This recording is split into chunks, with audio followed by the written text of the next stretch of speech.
innovations in finance, where we're joined by Dr. Rashmi Singh, who's Commissioner of the State Taxes Department, Jammu and Kashmir, and Dr. Vijay Namdev Rao Suryavanshi, who's Commissioner of the Maharashtra State Excise Department. So I'm very much here. Good evening and good afternoon, both. A very good afternoon to you, Dr. Singh. How are you? Thank you. Good. Yeah. So we transit from to a very different sphere, I must say. To finance from the other soft parts that we were looking at in the earlier segment. Yeah, the soft skill paths. Well, absolutely. But Madam, I must say that without finance and the state's own tax revenues, social sector expenditure wouldn't be possible. Therefore, I think it gives me great pleasure in introducing our panel on innovations in finance, ladies and gentlemen. At the 91st SKOCH Summit, we're joined by Dr. Rashmi Singh as Commissioner of State Taxes in J&K. She has been instrumental in various initiatives like the formation of the Suvidha Kendra Zonal Convergence for better coordination and further augmentation of the revenues amongst different wings of the department. I think women-led self-help group canteens having a public interface with traders and manufacturers. Dr. Rashmi Singh is a senior IAS officer with a distinguished track record of public service spanning across the state government of Delhi, urban local bodies such as the NDMC as its secretary and the North Delhi Municipal Corporation as Additional Commissioner Government of India, as well as in her capacity as Executive Director in the Ministry of Women and Child Development. The Andamans. Dr. Vijay Namdev Rao Suryavanshi is Commissioner of Maharashtra State Excise Department. He was nominated for the Prime Ministerial Award for his excellent work. Dr. Suryavanshi, in his leadership positions in Raigad district, has received several accolades for reducing accidents by 28% in the 31st Road Safety Week. Also in his leadership positions in the Freedom to Walk competition, for 100 smart cities as representative of the Kalyan Dombivli Municipal Corporation, he received the first rank, which brings me to open up this discussion. Oftentimes, it is said that the tax bases of states are often constrained, and therefore the state must make additional efforts to augment and widen its tax base to increase tax revenues. I would first like to hear from you, Dr. Singh, on the efforts that you have taken to augment the state's own tax revenues within Jammu and Kashmir. Over to you, Madam. Thank you. And I would begin by saying that, the tax revenue, when we see, it is also a part of a wider ecosystem where we look at like certain reforms in the larger, so-called good governance paradigm. And I think the reason why today we have been able to augment revenue is also because of the fact that we've been backed by, a lot of these governance reforms. Now, what these are, one very primary reform is the digital transformation and the digital, payment gateways and the digital record keeping.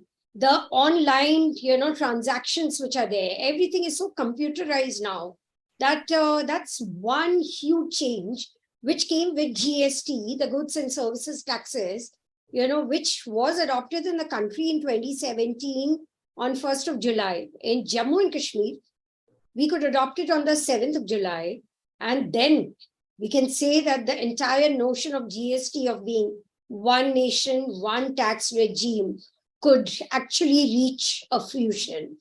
And in that, as you would very much be aware, that a huge transformation came in building not only an integration in terms of policies where so many other types of indirect taxes were actually converged into one integrated tax, but also providing an enabling, ecosystem infrastructure by way of having a common portal and a common backend services which are provided by the GSTN. The GSTN, provides these for different states. And I tell you, it has been a revolutionary thing because all the states are now integrated on this common portal. There are many common set of information which are relevant for all because they are dealers who are not just dealing in one state, one UT, but pan-India. So today we have like a lot of these data sets, which are there for everybody to see in terms of the trade which happens between states or within a state, within districts. Now, when it came to J&K, I must say that there were a lot of initial challenges. Number one, in terms of course, network connectivity, the preparedness in terms of hardware, software, the soft power that we were talking about in the previous session, in terms of capacity of the manpower to deal with the transition. And also, not just the tax administrators, but I would say that the other primary stakeholders, which are the taxpayers, for them also, it is a challenge to transit to a new system where things are so digitized. And through digitization, a lot of transparency is there. But at the same time, we did feel that initially, the problem in terms of, having the access to digital technology itself, that was a challenge, that was a constraint. And I'm happy to, share that the tax administration here, that kind of reached out, through facilitation centers provided for the benefit of taxpayers, which are called Suvidha Kendras. Although you have Suvidha Kendras in different states, but run by private players. Here, the difference is that rather than private players, our own officers within our own office setups, we set up these Suvidha Kendras facilitation centers, and not just at the headquarter of Jammu, headquarter of Kashmir, which has two different divisions. I'm joined also by an additional commissioner, Mr. Shakil Makbul, who's here, from Kashmir division. And I tell you, it has been a challenge, to reach out to the various hilly terrains, to various remote areas, to the rural areas, because our taxpayers have been spread far and wide. And through various measures last year, when we actually started consolidating things more, started strategizing a lot of innovative measures, like devising a campaign, called Kartavya, to reach out to the taxpayers to improve their tax compliance behavior, by making sure that every circle office has a facilitation center called Suvidha Kendras, where the role of the department then becomes not just regulatory, but also promotive, into promoting a better tax compliance behavior, which actually led us to see a huge change where the return filing percentage improved tremendously. Where the timely returns were started getting filed, where also I would say that a better, face-to-face, hand-holding support could be provided to those who were not so savvy with digital technology. So that was kind of environment building which we could do. And besides that, when we say Kartavya, we also try to, inbuild that spirit of, better tax compliance through various stakeholders, like even the academia, even the students, by having innovative programs rolled out, like just a walkathon, where we are talking about everybody's responsibility to see to it that they are, actually contributing to the tax through invoice system. Now, coming to the regulatory side, there were a lot of measures also introduced for deterrence, for better enforcement, for better field level, actual work through which, we are able to give that deterrence, whether through e-way bill verification system on ground, whether through stock verification, and a more informed data analysis system, for which we built again a team within the department itself called the Special Investigation Unit, or the SIU. Now, and even MIS cells, which were designed to work 365 days a year with the additional commissioners, so that whatever leads that are coming in through the various data sets, which are already there, through the GST Prime, through the BO Web, through the e-way bill portal, through the BFA network. So whatever data sets are coming in, somebody is there to analyze, somebody is there to absorb, and somebody is there to actually get those leads further. Now, another strategy which we worked upon was creating better synergy. And that synergy was, a synergy between our various branches, so to say. Like we have our enforcement divisions, we have our circle assessment divisions. We found that, earlier there was a disconnect in terms of flow of information or joint planning and joint action, which could lead us to a better result. So when we started doing this by strategizing a platform called a Zonal Convergence Forum. So this Zonal Convergence Forum proved out to be another huge asset, where regularly our deputy commissioners were leading teams to sit together, to exchange information, to build that intelligence sharing network, because of which, again, it became much more effective for us to take field actions, much more effective for us, to plug those loopholes which are resulting into evasion. So these are my first thoughts, and I'm open to other questions. Thank you. No, excellent. Thank you very much for sharing that perspective with us, Dr. Singh. It's heartening to hear how you were able to overcome geographical challenges to address the horizontal imbalance that lies within the state of Jammu and Kashmir. And it's also a great pleasure to be joined by you, Shakil. Thanks for being here with us. I would now like to open up the discussion to Dr. Ramdev Rao Suryavanshi, who I believe was in transit. He is joining us from a car. I do still hope that his connectivity has allowed him to be on this panel with us. Yeah, good afternoon. A very good afternoon to you. Actually, I was in Honorable Chief Minister's meeting, so I have to again go back to the meeting again. Well, we completely understand that, Dr. Suryavanshi, you hold within your ambit a very important sort of revenue generation department for the state of Maharashtra. I believe excise is the third largest revenue generation. Right. Yeah. And as the adage goes, you cannot correct what you can't measure.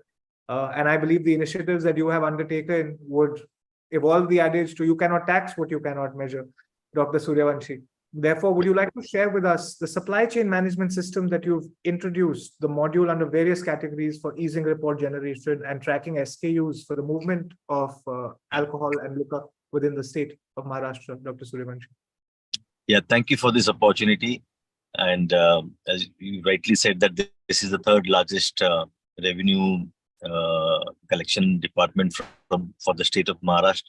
And compared to last year, we have collected 4,300 crores more, and the total revenue that was collected by our department is to the tune of 600 crores. So the supply chain module that we have submitted, basically it involves 6 components. One is the vehicle tracking system. Second is the check post connectivity tracking systems, and also all the FL1 shops, that is the wholesaler shops, they also have to feed the data on a regular basis. So basically, earlier we never had real-time information about the sales or the stocks of the liquor or the vehicular movement in the state, and also what is happening at the check post, the 2018 odd checkposts that we have on different borders. So supply chain model has basically been able to help us in getting this information on a real-time basis. And just give me a moment. I have to just answer a call.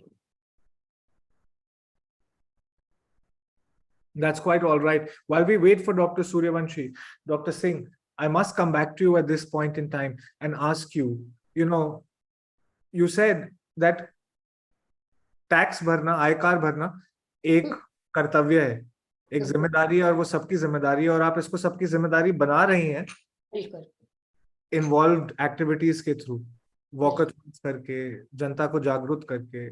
तो आपको क्या feedback मिली लोगों से बात करके? Did you find that there was excitement? Yeah, quite. I felt that, there was a lot of information disconnect. And the way the whole system is seen is as if it's like you're paying off taxes is like such a technically burdensome thing, that many of the taxpayers themselves, they have been totally dependent upon various kinds of professionals, accountants, chartered accountants. Now, what has happened is that their own capacity has been very limited.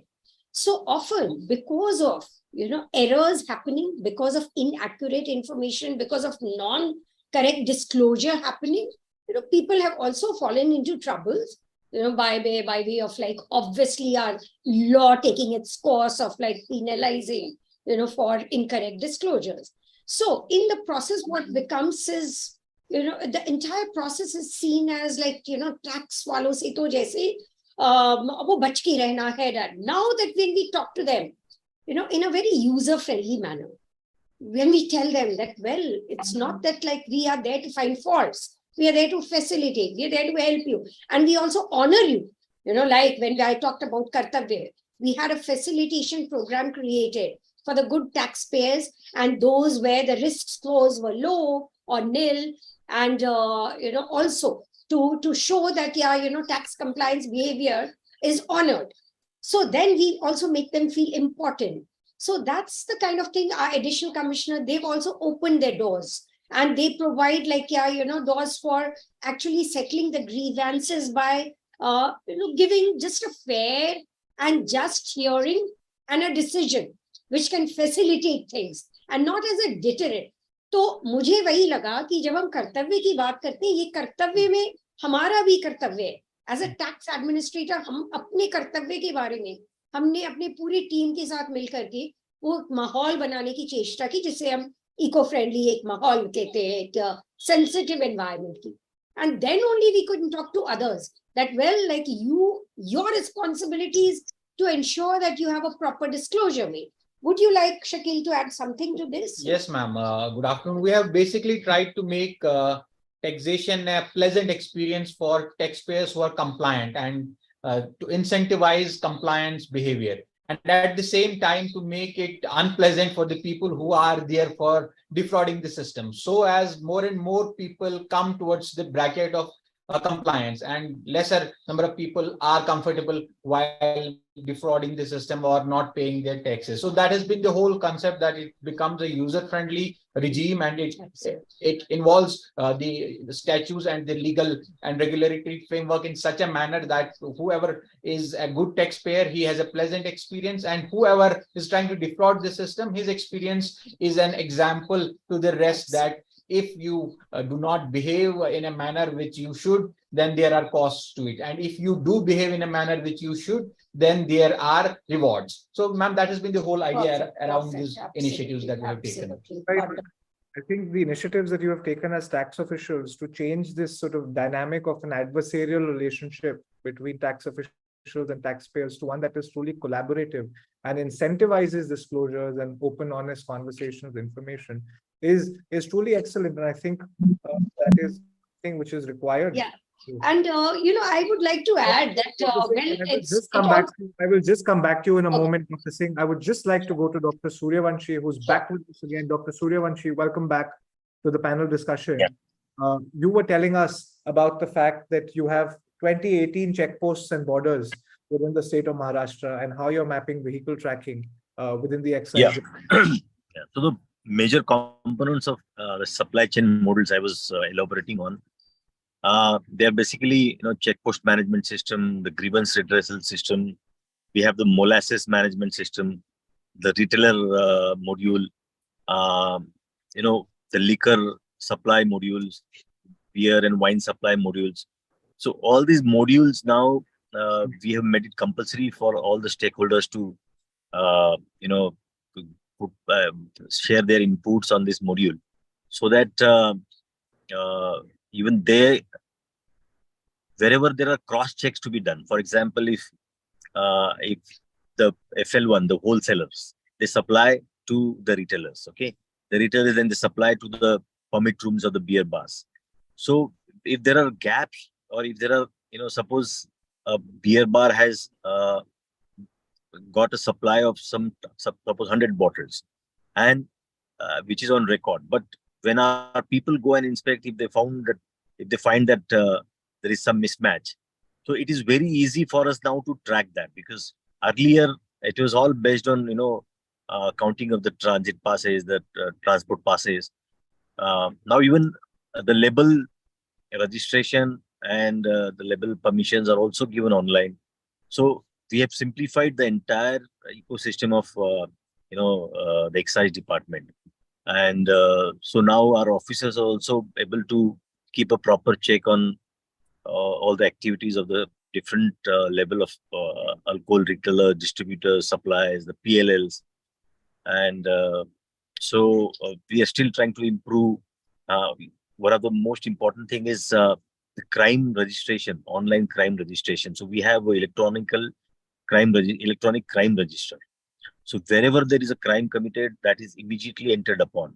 So a person who commits crime 2 times, then we have to send his proposal for good behavior bond. So now earlier it was very difficult for the officers, because it was based on manual consolidation of the information. But now, since it is all online, they can immediately see who has violated the bonds, who has committed more than 2 crimes, so that we can take the next action. So these are what the basic major components of the supply chain models. Thanks. Thank you very much, Dr. Suryavanshi. In fact, Dr. Singh, we were on the subject and you were about to tell us a little more about the initiatives that you have undertaken. Please, madam. Yeah, I wanted to generally say that, it's important also to see the outcome of the initiatives. So, when we did like the reality check in terms of the efficacy of these strategies, what more could be more revealing and telling than the revenue figures which we saw of this month, which broke all records. Because the kind of strategies that I talk about, so those were like a departure, and those were innovative, and those were like bringing like mindset change. Could you share the figures with us, yeah. please? Sorry, could you share the figures with us, please? The figures that broke all records. Yeah. So see, figures, if you see the latest PIB figure released by the Ministry of Finance just 3-4 days back, you will see that Jammu and Kashmir stands right on the top. Because Jammu and Kashmir shows a growth of 44% in the SG collection, year on year, when we compare it to April last year. So, and the national average is 15%. So how did that happen? So then we reflect back and then look at, okay, let's take this forward. Because otherwise, you keep innovating and looking for exploring for more strategies. But it is important that, that kind of nudge, the behavioral nudge that we are giving, and that's not just for the taxpayers. That nudge is also for when we say tax administration down the line. So we also have incentivized our officers who have done well. We have Shakil came up, and Namrata in Jammu, as the additional commissioner, providing certificate of appreciation to those, who were in a green zone. And then we have an orange zone, we have a red zone. So, everybody knows that, okay, there are certain process indicators besides their final outcome indicators in terms of what revenue they have collected. So it all gets measured also. So that's another thing. And when I said that, well, our encouraging result, the number of taxpayer base last year, we could substantially enhance it by 25%. So we added around 25,000 new taxpayers, and because of which our tax net has further gone up. So all those are encouraging signs for us. And I already talked about the return filing compliance, in time. So those are so the kind of nudge and a 360 approach, which is needed. So we are trying to provide that. But obviously, as a very collective team, there are challenges. There are still, HR challenges. We don't have a full stock of functionaries, which ideally we would want to have. We ideally want to give them a better career progression, which we are trying to. So all these things are something that, even in terms of the hardware, the connectivity, those needs to be upgraded further. So it's all like a continuum, which we are at it. Thank you. Madam, many congratulations to you for adding 25,000 new taxpayers to the coffers in Jammu and Kashmir. I must ask you, madam, how are you using data analytics to detect mismatches and identify wrongdoers? Now, this is a fit question, which I'd like Shakil to come in, and especially given his background as a computer engineer. But on my part, I would like to say that, there has to be a will to drive data analytics to be taken to field level for action on a real-time basis. So, we are driving that culture where data is not just seen as something which is like a static MIS, where you're going to use it for just analytic and report without action. Yeah, so we have like infused this culture where data in real time, analyze, take action, and also, make a planning which requires different stakeholders to sit together and plan. And would you like to add more? Yes, ma'am. To this specific question, GST has a very beautiful system of this input tax credit mechanism. And with this single national market that it has achieved, input tax credit mechanism just works like a blockchain. So once a purchase is made, you get an input tax out of it. It's next to impossible to hide what you had purchased and what sales you had made. If you do that, the analytics softwares would find mismatches. And now we are using artificial intelligence tools to have scores of those mismatches, and then to actually you a criteria where you can score in terms of. Sorry, I must interrupt. What kind of artificial intelligence tools are you using, if I may ask? So we are using a particular tool, which is business information and fraud detection tool. The whole concept behind the tool is that once there are mismatches, and then there gets a risk categorization of particular taxpayers and of the whole networks where they're purchasing and selling. So you get a network score, you get a risk score of the behavior, and then this whole thing works in a web, and a neural network identifies for us where there is more chance of evasion and where there is more chance of fraud detection. And then we as tax administrators have this job to take this analytical data, this AI data, and then to map it on ground, whether this mismatch, whether this red flag has been generated out of a system error, or whether this is actually happening on the ground. And that's where we are basically having that human interface and an interface with the technology. The two work together, and we are able to then identify fraud and then to penalize that accordingly. Well, thank you very much, Shakil. In fact, I must say, Dr. Singh, we would love to continue our study of the initiatives that you are undertaking, specifically this business information and fraud detection tool in terms of data analytics and AI implementation that you're using to detect mismatches and identify wrongdoers. I must, at this point in time, come back to Dr. Suryavanshi. Dr. Suryavanshi, what do you think are the next steps in terms of augmenting the movement of excise liquor within the state and augmenting tax under the excise head?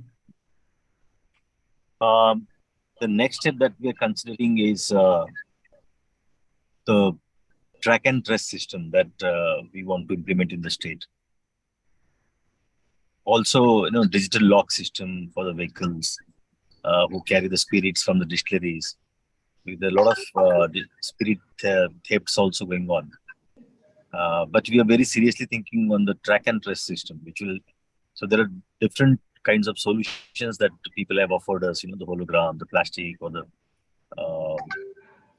paper hologram. But we are in discussions with different stakeholders.